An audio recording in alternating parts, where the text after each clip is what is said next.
दोस्तों, हमारे जीवन में दुखों के कई कारण हैं। कभी हम किसी चीज़ को लेकर के परेशान रहते हैं, तो कभी हमें कोई और चीज़ें परेशान करती रहती हैं। और इन दुखों में एक कारण ये भी है कि हम कभी चुप नहीं रह सकते। हमेशा कुछ न कुछ बोलते रहना ये हमारी फितरत सी बन चुकी है। पर आप ये नहीं जानते कि आपके लगातार बोलने के कारण आपके लिए ये भी एक परेशानी की वजह बन चुकी है, जिससे आपके आधे दुख निर्मित होते हैं। आप ही सोचकर बताइए कि क्या आप कभी चुप रहते हैं? पर हमें उतना ही बोलने की आवश्यकता होती है जितना कि जरूरी है। जरा आप एक पल के लिए ये सोचिए, क्या आप अनावश्यक बातों को सारे दिन नहीं बोलते रहते?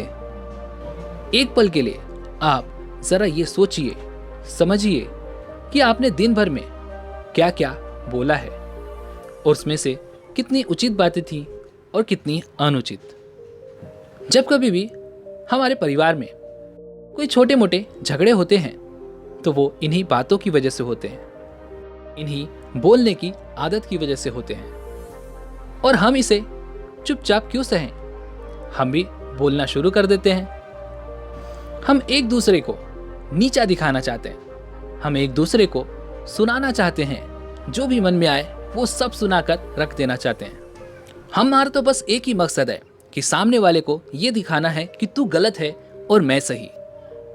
पर अनजाने में आप ये भूल जाते हैं कि आप आस पड़ोस की कितनी सारी बेवजह की बातों का शिकार हो रहे हैं। बेवजह की बातें आपके मस्तिष्क में जाकर अपना घर बना रही हैं, और फिर जब कभी मौका मिलता है तो आप फिर से वही सारी बातें सुनाना शुरू कर देते हैं। खैर, ये सारी बातें सुनने और सुनाने की ये तो जिंदगी भर चलती रहेंगी, लेकिन क्या आपने एक पल के लिए ये कभी सोचा है कि आप इसमें अपना क्या खो रहे हैं? हम अपने जीवन का सबसे कीमती समय इस पल में खो रहे हैं। अपनी सोच, अपनी समझ और वो कीमती पल जिसे हम आनंद के साथ जी सकते हैं, जिसका अनुभव कर सकते हैं, वह पल हम उस पल में खो रहे हैं। ऐसे पलों में हम क्या पाते हैं ये तो बिल्कुल भी नहीं पता। पर हमने उस पल में क्या खोया है ये सिर्फ कुछ ही लोगों को एहसास हो पाता है। बाकी तो जैसे उन लोगों को अपने आने का समय नहीं पता चल पाता, वैसे ही औरों को उनके जाने का पता भी नहीं चलता। तो अगर आपके जीवन में भी कुछ ऐसी घटनाएं होती रहती हैं, जो कि ज़रूर होती होंगी, तो आज की ये छोटी सी कहानी आपको ये सिखाएगी कि चुप रहने के क्या क्या फ़ायदे हो सकते हैं। कम बोलने पर आपको क्या लाभ और ज़्यादा बोलने पर उसके क्या दुष्प्रभाव हो सकते हैं, ये इस कहानी के माध्यम से हम जानने वाले हैं। तो इस कहानी के अंत तक बने रहिएगा।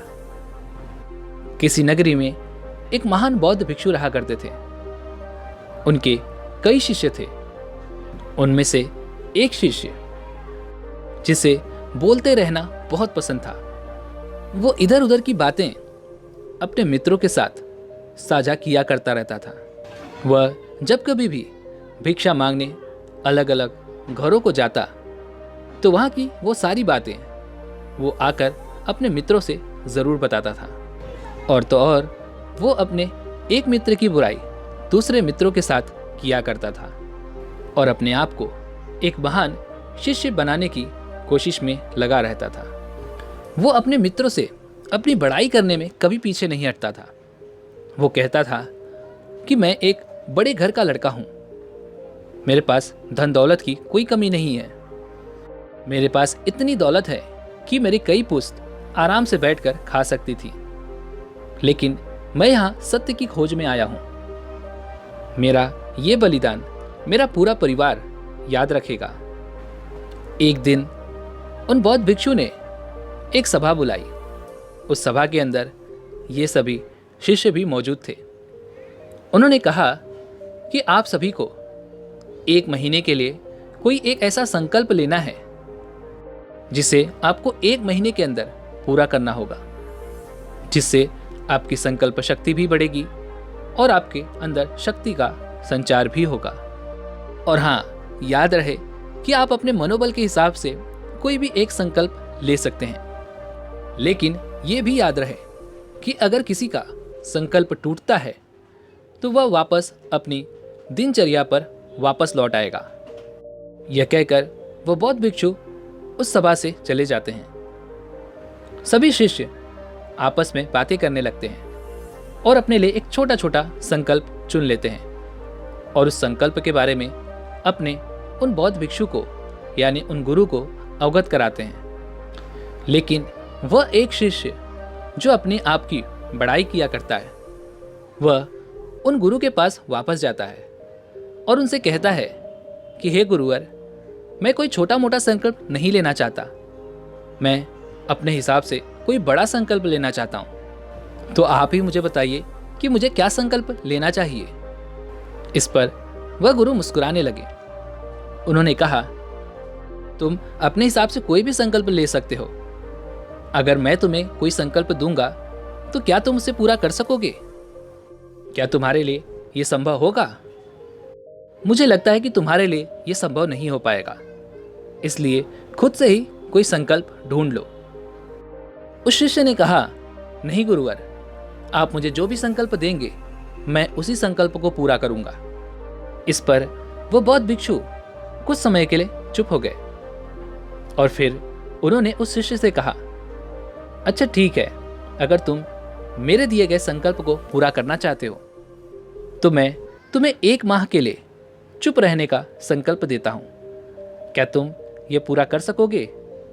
तुम्हें 1 माह तक बिल्कुल भी किसी से भी कुछ भी नहीं कहना है। इस पर वह शिष्य कहता है कि हे गुरुवर, ये कैसा संकल्प हुआ?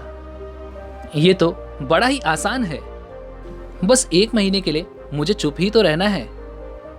मुझे कुछ बड़ा संकल्प चाहिए जैसा कि और शिष्यों ने लिया है। इस पर उन गुरुवर ने कहा, पहले तुम मेरे इस संकल्प को पूरा कर दिखाओ, उसके बाद तुम जैसा संकल्प लेना चाहोगे मैं तुम्हें खुद उससे अवगत कराऊंगा। उस शिष्य ने उन गुरुवर की बात मान ली। उस शिष्य ने उसी समय से मौन रहना शुरू कर दिया। वह आश्रम की तरफ मुड़ा और आश्रम की ओर चल पड़ा। उसे यह संकल्प बहुत ही छोटा और आसान लग रहा था। जैसे तैसे उसने चुप रहकर 1 दिन तो काट लिए, लेकिन जो शिष्य कभी अपनी बड़ाई करने से पीछे नहीं हटा, कभी चुप रहने की उसने सोची तक नहीं, उसे अगले दिन ही उसका न बोलना उस पर बोझ लगने लगा। तीसरा दिन उसे और भी भारी महसूस कराने लगा। ऐसे ही करते करते लगभग 4 दिन बीत गए। वह अपने मन की बातें अपने शिष्यों के साथ साझा करना चाहता था। वह उनकी बोलती बंद करा देना चाहता था, लेकिन जैसा कि उसे गुरुवर ने एक संकल्प दिया था, वह उस संकल्प को पूरा करने के लिए कुछ नहीं कह पा रहा था और सिर्फ अपने मित्रों से आंखों और इशारों में बात किया करता था। धीरे धीरे कुछ दिन बीते, लेकिन इन दिनों में उस शिष्य का हाल बुरा हो गया था। वह किसी से कुछ नहीं कह पा रहा था। धीरे धीरे उसका मन भारी होता जा रहा था, जिस कारण वह बीमार हो गया। उसका मन अब खाने और पीने में भी नहीं लगता था। वो जैसे तैसे अपने बिस्तर से उठा और उन गुरुवर के पास गया। उन्हें अपने मन का हाल बताने के लिए उसने लिखकर उन्हें वो सारी बातें बताई। उसने लिखकर अपने गुरुवर से कहा कि हे गुरुवर, मैं अब बोलना चाहता हूँ। बिना बोले मानो मुझे सांस तक नहीं आ रही है। मुझसे अब ऐसे जिया नहीं जा रहा। मैं क्या करूँ? अब मैं इस संकल्प को और नहीं बर्दाश्त कर सकता। क्या मैं इस संकल्प को तोड़ दूं? इस पर गुरुवर मुस्कुराए और कहा कि संकल्प टूटने के लिए ही बने होते हैं, लेकिन जो इस संकल्प को पूरी तरह से निभा पाता है वही अपनी पितृशक्ति को जगा पाता है। और जो व्यक्ति अपने आंतरिक शक्ति को समझ पाता है, उसे जगा पाता है, वही जागृत और समझ की राह पर आगे बढ़ पाता है। संकल्प लेना और उसे तोड़ना ये पूरी तरह से तुम्हारे हाथ में है। तुम चाहो तो अभी इसे तोड़ दो, क्योंकि तुम्हारे कई सारे मित्रगण पहले से ही अपने संकल्प को तोड़ चुके हैं और वो वापस अपने दिनचर्या के कार्यों पर लौट आए हैं। तुम चाहो तो अपनी इस संकल्प को तोड़कर वापस अपनी दिनचर्या के कार्य पर वापस आ सकते हो। पर मेरी इस बात को ध्यान रखना कि अगर तुमने अपने इस बड़े से जीवन में इस छोटे से संकल्प को पूरा नहीं किया तो तुम अपने जीवन को भला कैसे संभाल पाओगे।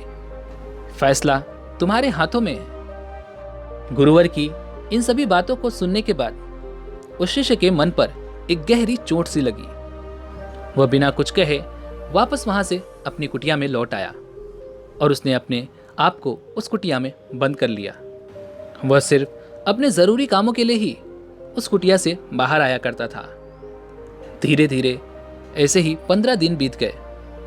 उस आश्रम में लगभग सभी छात्राओं के संकल्प टूट चुके थे, लेकिन एक ऐसा शिष्य जो सबसे ज्यादा बोलता था, उसका संकल्प अभी भी जारी था।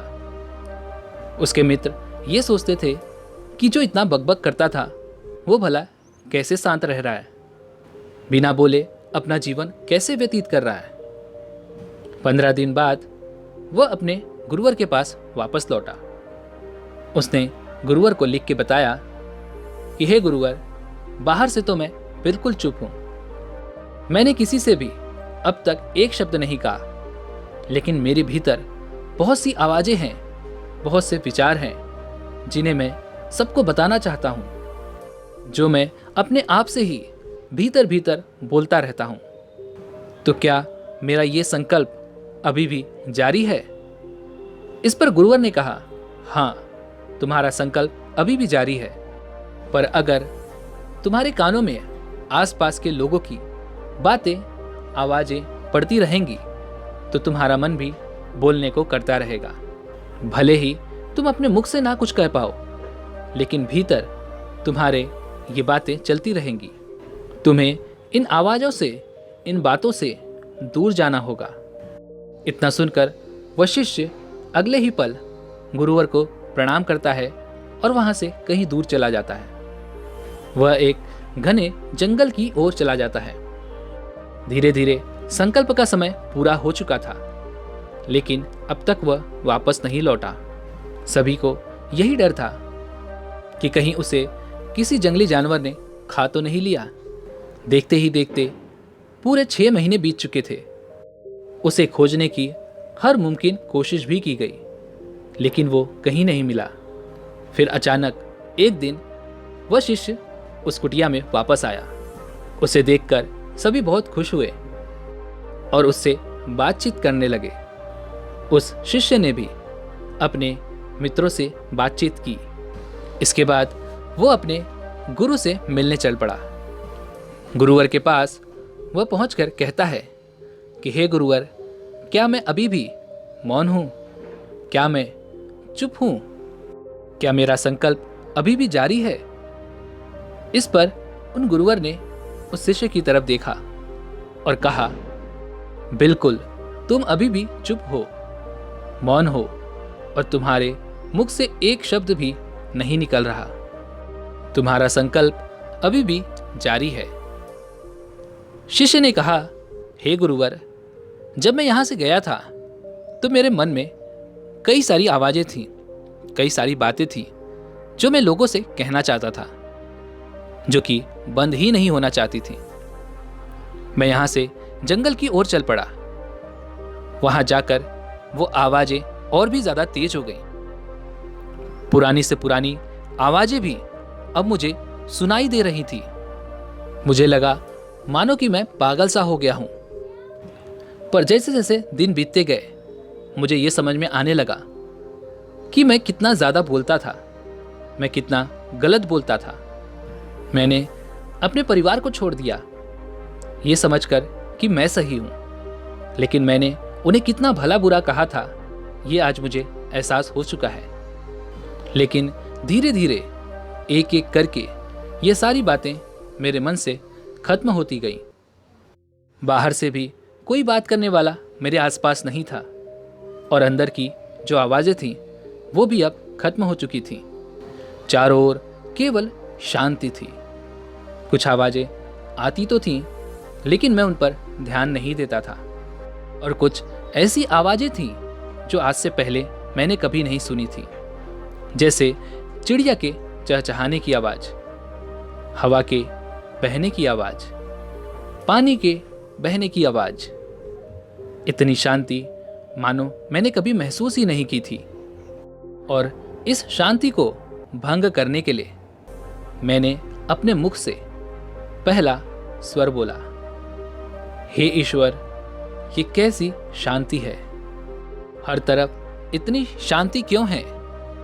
ऐसा क्या हो गया?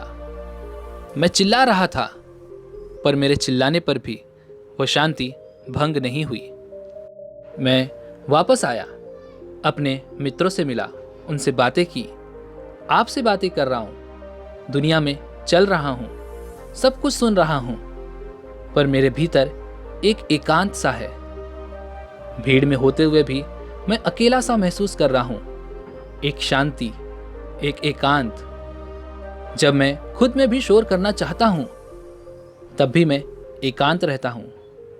मुझे सब कुछ दिखाई पड़ रहा है, सुनाई पड़ रहा है, लेकिन उसके बाद भी मेरे मन में एक एकांत सा छाया हुआ है।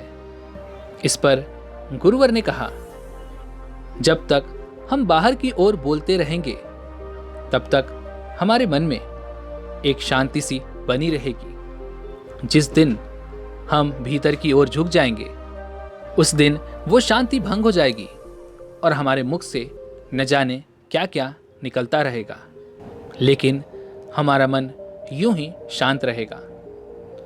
दुनिया में जितनी भी बुराइयां हैं, वे सभी की सभी हमारे बोलने के कारण ही उत्पन्न होती हैं, क्योंकि हमें चुप रहना नहीं आता। हमें तो बस बोलते रहना है, बोलते रहना है। जितने की जरूरत है हम उससे अधिक कहते हैं।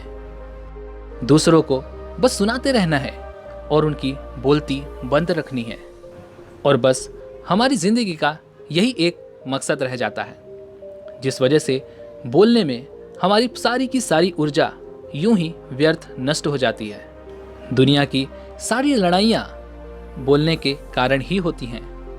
इसलिए हमें उतना ही बोलना चाहिए जितना कि उचित हो, जितना कि जरूरत हो। व्यर्थ का बोलना हमारी ऊर्जा को नष्ट कर देता है, और यही बोलना हमें हमारे मन की शांति तक हमें पहुंचने नहीं देता, हमें कभी अपने भीतर की ओर लौटने नहीं देता, क्योंकि यह हमेशा हमें सिर्फ बाहर की ओर ही रखता है। आज तक जितने भी बौद्ध भिक्षु बने हैं, वो सब एकांत में क्यों गए हैं? क्योंकि उन्हें ज़रूरत से ज़्यादा बोलना ना पड़े और ज़रूरत से ज़्यादा सुनना ना पड़े। वह एकांत में रहें और अपने भीतर की यात्रा कर सकें। पर अगर आप चाहें तो इस संसार में रहकर भी शांत रह सकते हैं, एकांत रह सकते हैं। इसके लिए आपको कम बोलकर अपनी ऊर्जा को बचाना होगा, और बेवजह बोलकर या बेवजह के शब्दों पर अपना ध्यान देकर अपनी इस ऊर्जा को नष्ट होने से बचाना होगा। इसके लिए आप दिन भर में कोई भी एक समय कुछ मिनटों के लिए ही ध्यान कर सकते हैं। ध्यान करने से आप अपने भीतर की ओर बढ़ते जाते हैं, और एक समय ऐसा आता है कि आप अपने आप पर काबू पा लेते हैं, और तब आप जहाँ चाहें अपनी ऊर्जा को एक उचित मात्रा में और आवश्यकता के अनुसार इस्तेमाल कर सकते हैं। तो आज की इस वीडियो से आपने क्या कुछ सीखा है, वो मुझे आप कमेंट में बता सकते हैं। उम्मीद है कि आपको आज की वीडियो पसंद आई होगी, तो लाइक और शेयर करने के साथ आप चैनल को सब्सक्राइब और घंटी बटन को दबा सकते हैं। चलिए मिलते हैं ऐसे एक और वीडियो में, तब तक के लिए अपना ख्याल रखें। धन्यवाद।